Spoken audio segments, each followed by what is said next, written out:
Good evening, my name is Kacper Paradowski and you're watching Poland Daily News.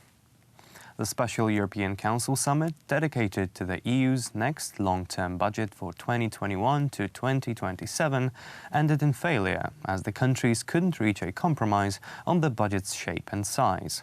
Polish Prime Minister Mateusz Morawiecki argues that Poland's position in the upcoming negotiations remains strong, as the Friends of Cohesion group, consisting of 17 member states that are for significant cohesion funds and an ambitious budget, managed to stay united during the negotiations. The Franco-German duo is at work to try and overcome those divisions and move towards a version which is acceptable. Those divisions are there. We don't need Britain to have them. They played out during the financial crisis a decade ago, during the migration crisis. We are now seeing them on budget issues. I would even rather not talk about the details. The differences were just too big. We didn't make it, so we will have to continue to work. Anyway, there was no Franco-German proposal. After the many bilateral meetings overnight, there was a joint proposal of the EU President and the European Commission. This proposal was not even introduced in detail, because it was clear that the main elements of the proposal would not be sufficient to reach a compromise. We have observed that it was not possible to reach an agreement. We have worked very hard in order to try to reconcile the different concerns, the different interests around the table, but we need more time. Je voudrais également remercier aussi non seulement l'ensemble des délégations, des chefs de gouvernement, des chefs d'État qui ont été très mobilisés. Et comme le disait ma grand-mère, pour réussir, il faut essayer. There is a new proposal where income from CO2 emissions have been excluded as a source of a country's own income. Since Poland is most burdened by these emissions, our contribution to the European budget would be the highest. Excluding this mechanism is very profitable. That is why we are happy that nighttime negotiations and various bilateral talks have led to the fact that this mechanism will not be implemented. Our viewpoint has been recognized.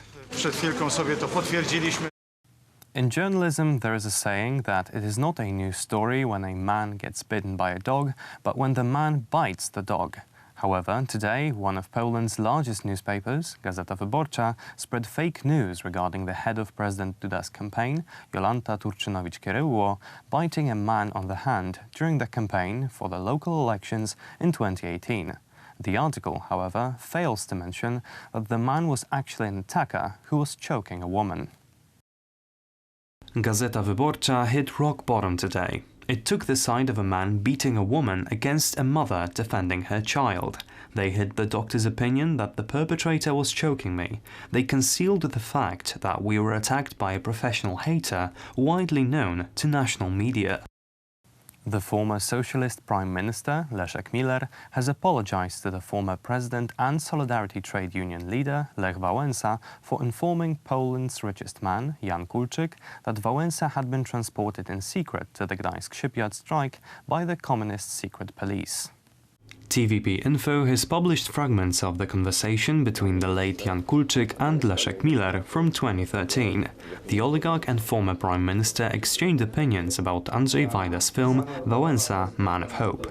Wałęsa claims that he arrived to the Gdańsk shipyard strike by jumping over a fence to the shipyard. One thing is not true. Unfortunately, Lech didn't jump over any fence. He says he went through a side gate, and the late Navy commander told me that they were the ones that brought him. Miller, in his own way, apologized for the statements made by him 7 years ago. I am sorry to President Lech Wałęsa that in a conversation with Jan Kulczyk I repeated false rumors about him being taken to the shipyard to direct the strike. Also, according to the historical policy of law and justice, this is impossible. The strike leader was someone else. The historian Professor Sławomir Cenkiewicz referred to Leszek Miller's statement. On July 16, 2008, Mr. Leszek Miller writes on his blog that Wałęsa never jumped over the fence and that Wałęsa, as president, removed the files from the state archives which proved his cooperation with the regime. I will always be grateful to you for that testimony. Everything you write on Twitter today is irrelevant. Not long after, Wałęsa made a comment himself. I answered to perfidious liars from Onet, Wirtualna Polska and Teleexpress with facts, evidence and names that can't be checked. As for Kulczyk, he was the most honest and decent capitalist I've ever met. MPs of the New Left, a political formation tied with former Prime Minister Leszek Miller, defended his words. I am convinced that what Leszek Miller said is true, that one's private conversations should not be judged. He was simply repeating a rumor. Therefore, I am not judging him, and I am convinced that this was a private conversation. One person who took part in this conversation is dead. I have the impression that this will neither hurt or help Lech Wałęsa. United Right MPs explained that in the years from which this and other recordings previously disclosed in the so-called Waitergate scandal come from, Poland was a country ruled by politicians serving post-communist oligarchs.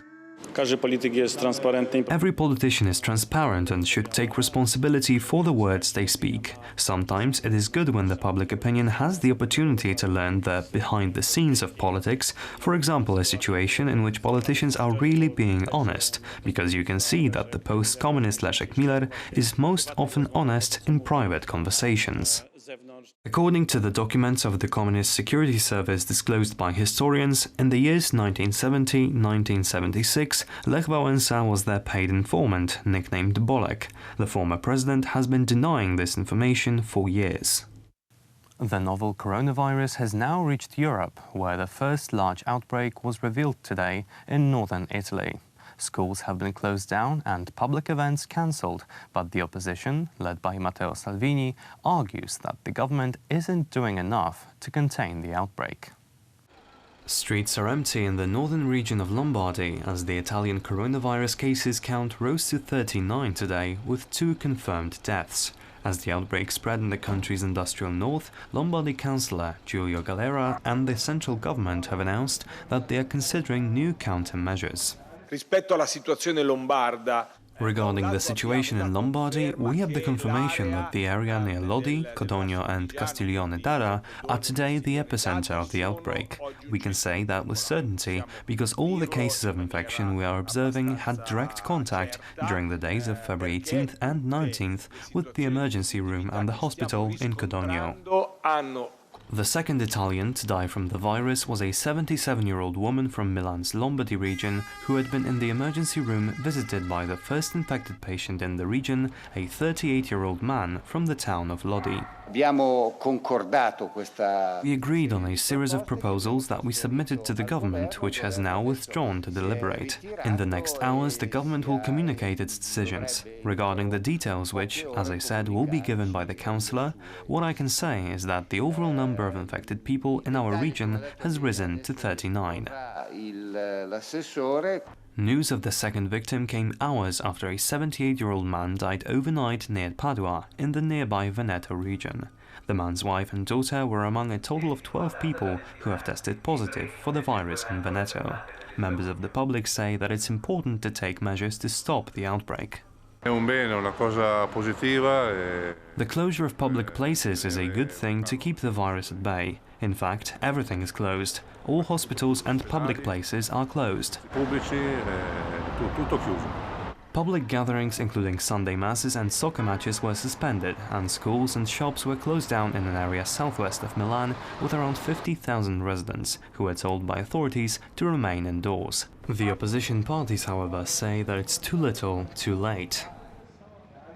That is all for tonight. Thank you for watching. Stay with us for Poland Daily Business. Good night.